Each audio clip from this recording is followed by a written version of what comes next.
Hello, everyone. Welcome to the DNA Learning Center's Meet the Scientist. I'm Brittany Johnson, and today I have the distinct pleasure of introducing you to Miss Kimberly Kudlack, MS, CGC, genetic counselor for Maternal Fetal Medicine at Northwell Health, and prior educator from the DNA Learning Center. Kimberly, thank you for joining us on today. You're welcome. Glad to be here. Glad to have you. Now, before we get into your career, let's get to learn a little bit more about you. So what can you tell me about yourself? I am a New Yorker. I was born and raised on Long Island, did undergraduate at Boston College, and got my master's at Northwestern in Chicago, but always made my way back to New York. Not just because of family, I think it's because I like New England. You know, we have the wineries and apple picking in the fall. I'm going to be at the beach and boating in the summer, skiing in the winter. So there's like a lot to do locally in the area. Volleyball is definitely a passion of mine all year round, depending on the temperature. We're either inside or on the beach. So I like to, I would say, keep busy and have a nice work-life balance. That's important. It's important to work out the body and the mind, and I'm glad to see that you're a prime example of this. Now, where did you graduate from? So I went to high school at Mount Sinai High School. Then I went to Boston College and I got a Bachelor's of Science. And then Northwestern University in Chicago was a master's specific for genetic counseling. And that is where you are today. That is where I am today. Now, was that where you intended to be from the beginning, or did it change over time? I think changing over time and like finding myself or like a journey is more appropriate. I was not one of those ones that knew very early on exactly what I wanted to do. I was always attracted to science. I excelled in science, I excelled in mathematics. And so because those were strengths of mine, I knew that I wanted to utilize that and go in a field that could promote those strengths. I just didn't know exactly where it would take me. So each one of my experiences I kind of built upon, and that gave me a little bit of direction to get me where I am today. I'm glad you mentioned that, because I know sometimes people do struggle with finding out specifically what they want to do. So it helps when they hear other people who've gone to and put themselves in different scenarios to help them figure out what they want to do. Now, in fact, and correct me if I'm wrong, you went to Stony Brook University, and while you were there, you were part of a WISE program. Is that correct? Correct. So it's actually when you're in high school, Women in Science and Engineering, it was a pilot program. So there was only a few of us back then. I'm not sure how large the program is now, but on a monthly basis, they would expose us to like field trips to different areas of technology and science, and really women that you could relate to, that could be a role model, and to see where that love of science or that foundation could really transition into a full-time job. One of my experiences that I have to say sticks out is a lab at Stony Brook University where we made diamonds out of peanut butter. And nothing like being engaging, telling a woman, let's make some diamonds. But peanut butter has carbon, and at the right temperature and at the right pressure, you can create these type of elements. So there were definitely things even nowadays I remember from the program. And although that wasn't necessarily my interest, one of the labs that we did was going to the DNA Learning Center, and that was my first real exposure to genetics outside. It's funny how things change. So the WISE program, which helped introduce you to all these different things, actually took you to a place that you did end up working at later.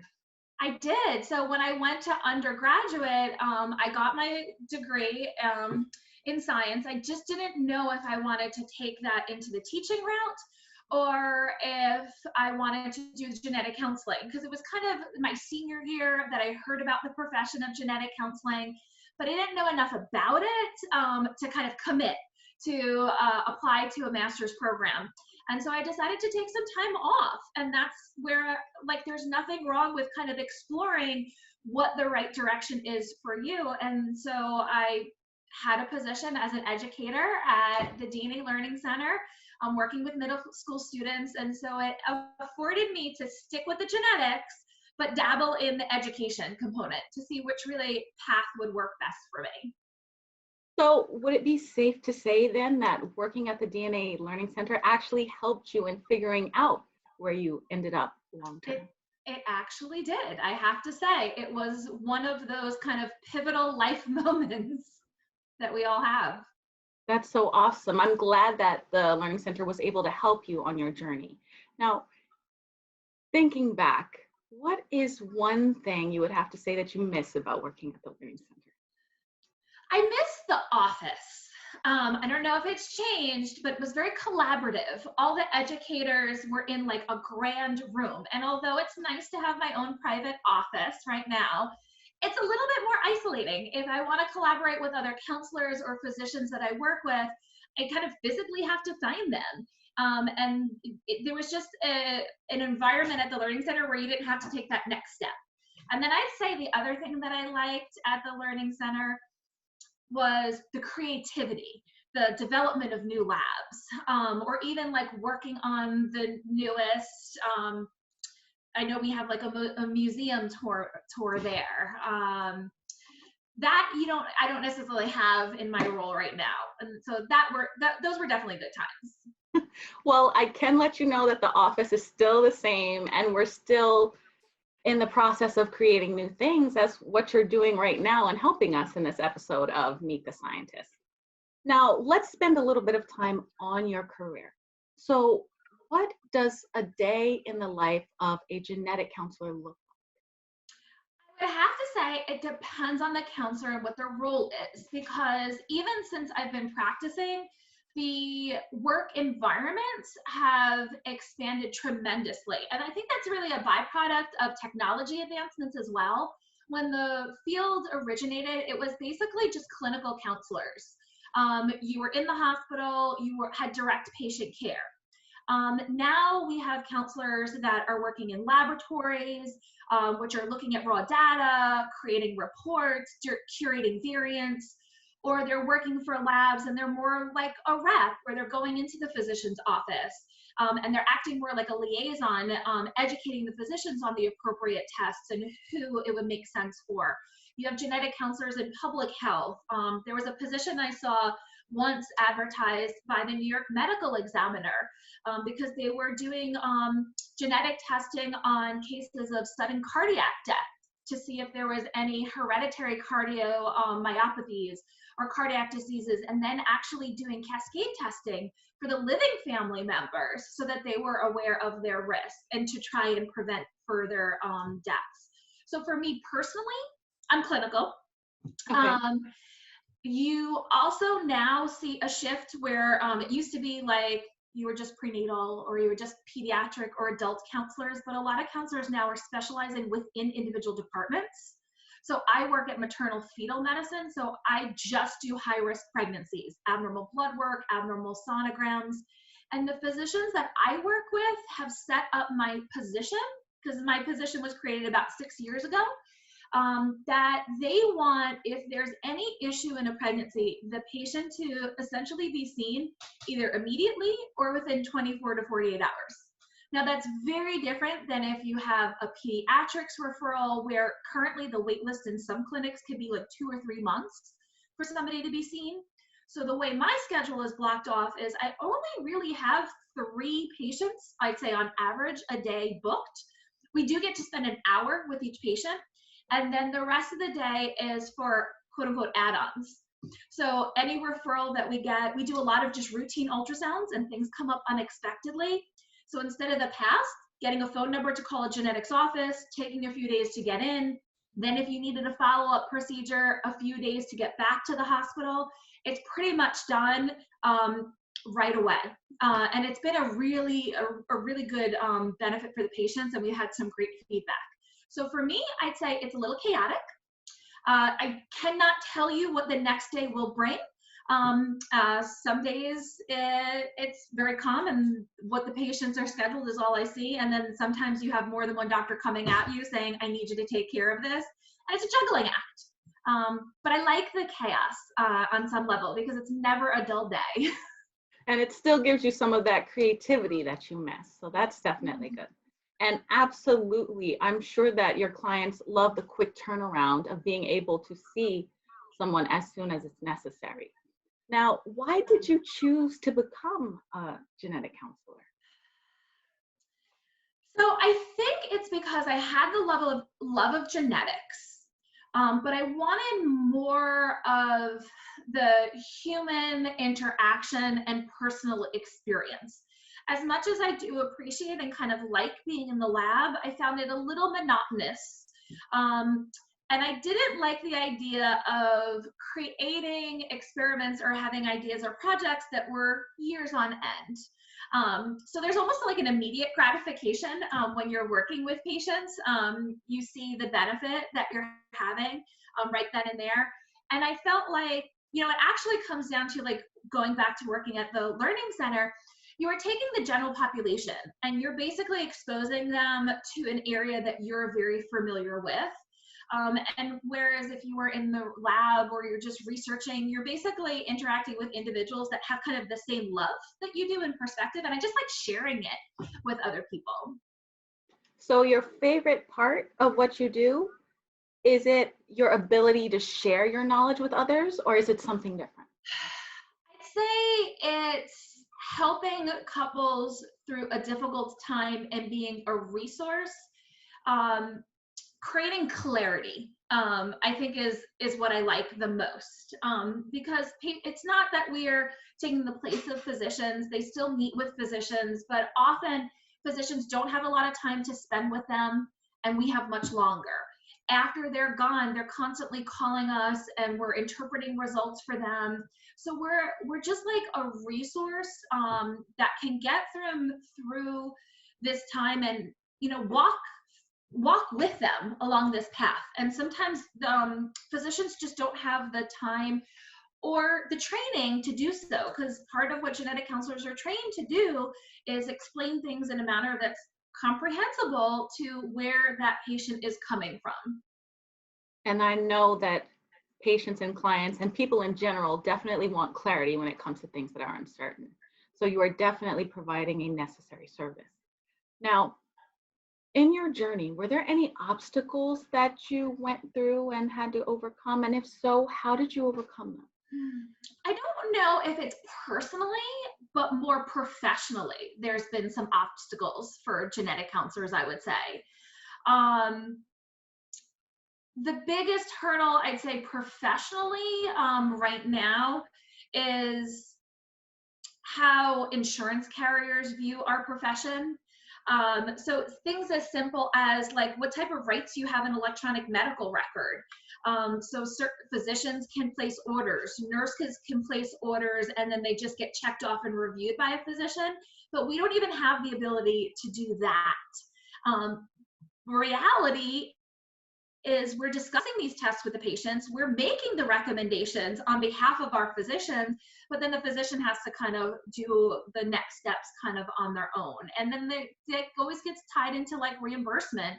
Insurance companies don't recognize us as the level of an MD or a PhD would. So trying to, you have to be self-sufficient. So you have to bill and you have to get paid for what you do to support your salaries. And there's different mechanisms, like there's codes for genetic counselors, they just don't get paid very well. So we actually bill for the physician's time that they spend with the patient. So I spend a patient face-to-face an hour. There's a lot of case prep beforehand. There's a lot of communication afterwards. And, we're basically billing out for 15 minutes of the doctor's time, because that's how much time the doctor will come in when I'm done to see if the patient had any additional questions. We're getting there. There's a lot of advancements. There's licensure now for genetic counselors in some states. It's in the legislature for New York State. And then hopefully that will kind of expand the scope of our practice and help with some of those reimbursement struggles. Okay, thank you for sharing that. I didn't realize that sort of relationship was going on, which could add a little bit of difficulty to what you're trying to do and accomplish with your client or your patient. So thank you for sharing. Now, this is an interesting sort of question, not necessarily related to your journey specifically, but in general, what is one misconception, if there are any, that people have about what you do? I think we're therapists when they hear counselor, and it's going to be all about feelings. And our training does include psychology courses. We do look at not just the patient, but kind of the family as a whole. But really, I would say, besides genetics educators and kind of building up the science foundation so that they can make decisions on what's going to be best for their family, we use the psychology background to really look at their personal beliefs, their family beliefs, their religious beliefs. And I think that when patients go to just providers in general, a lot of specialties are directive. And I think what sets genetic counselors apart is we're non-directive. We're not going to tell you what to do. We're going to go through all of your options and take those personal characteristics and incorporate them to basically come up with a plan with what the patient feels is going to be best for them and their family. Not necessarily what's the right or what's the wrong answer, what's going to work for them. I think that's the kind of the unique slants that we have when patients come in, that they don't realize. They kind of sometimes want to be told what to do. We have to help figure that out for them. Okay. Thank you for that. Now, let me see. If a student came to you and told you they were interested in becoming a geneticist, what advice would you give them? Okay, so geneticist would be an MD. Mm-hmm. And so as genetic counselors, we're kind of separate from geneticists. Mm-hmm. I would say don't just research the field. I think what's very beneficial is actually talking to the geneticists or the genetic counselors, whichever field that you're interested in, going to case conferences where you're discussing difficult cases. That really gives you a much better sense of what kind of the day-to-day activities are. Regardless of which field we're talking about, geneticists or genetic counselors, they are in high demand. We have more vacancies in the job market than we do applicants to fill them. So as far as a career, it's definitely a time where you have job security, you don't have any problems when you're graduating. So it's definitely an expanding field, and I don't really see that slowing down anytime soon. Now, the case conferences that you mentioned, is there a requirement for someone to attend them, or can any student just go? So basically what a lot of prospective students will say is they'll reach out to us and they're like, we want to know more about what you do. Can we sit on a session? Well, obviously there's privacy issues related to that. So we can't have them actually sit in the session. But different institutions have different kind of learning experiences. So I work for Northwell, and we're a teaching institution. So like once a month, our maternal fetal medicine fellows do presentations. And when they do presentations, it's not open to the public where anybody can come in, but if you reach out to one of us, we can invite you. Everything is de-identified. So since there's no patient-specific information, they can basically hear about the case and how we worked it up. And the fellows at least incorporate an educational component where there's usually a theme. Like we had one yesterday and it was on an ultrasound finding of cystic hygromas. And so it could be a learning experience for a student as well. Then there's usually weekly conferences just within the genetics department where the geneticists, the genetic counselors, they all get together and they present interesting cases that they think their colleagues could learn from, or cases where they just need help and they want guidance and say, this is what my thought process is, how would you handle this case? And that's where kind of the collaboration comes into play. So it's not necessarily every day you have that access, but there's definitely designated times where you can bounce off ideas for other individuals. And we've had students go to those type of meetings as well. So that's a great way to kind of get a sense of what our field's like. Okay, thank you. So any students, if you're listening, make sure you follow those directions if this is a field that you are particularly interested in. Now we're winding down at this point, so there's only 2 questions left. So one question that I want to ask you is, at this point, what do you think is the most important lesson you've learned? I'd say in my journey in just like figuring out a career, don't rush it. You have plenty of time. I think that there is a little bit of pressure, like when you go to school and you're graduating, to then go right into what your life's work is going to be. And, even, when I took 2 years off between undergraduate and graduate school, and everybody would ask questions. But then when you explain to them, like, what you're trying to accomplish, don't just take off, like, make use of that time. Because remember, the career that you take, that's potentially going to be with you for the rest of your life. And I don't know anybody, most people don't work a 9-to-5 job. So, if you're putting in extra hours, you have to be passionate about it. So taking that extra time in the beginning will actually benefit you in the end tremendously. Okay. Thank you for that. And now the last question. Is there anything else that you would like to say to our students that maybe I haven't asked you, or it's just something you want to discuss? Genetics is a great field. And some people think that it may be boring or nerdy, because it is a little bit of intense of a field, I would say, at times. But I'm a self-proclaimed nerd, but I also balance it out with other things. And the one thing as far as the genetic counseling position that I love, which is also something to kind of consider in whatever field somebody is going into, one of the draws that I had was the flexibility. So as I had said, there's different positions. It's not, you don't need a degree or a specialization. If I want to do prenatal and then I get burnt out and I want to do cancer, or I want to go to a lab, I can take my degree, and I can transition very easily. So that also lends to, over long term, a career that you're happy with, because sometimes you do want change. And if you end up choosing a career that's so focused and so narrow, and you don't have that ability to change it up, then I think that's where people can sometimes struggle and become unhappy.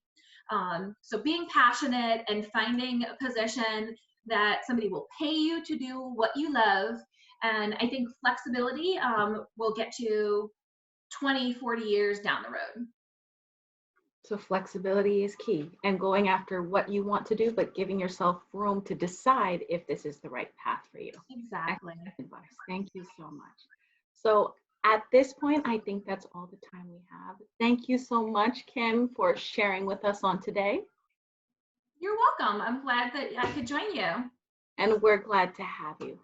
If you enjoyed this interview, please check out the DNA LC Live homepage and look for upcoming content in the future. Thank you so much for joining us, and have a great day.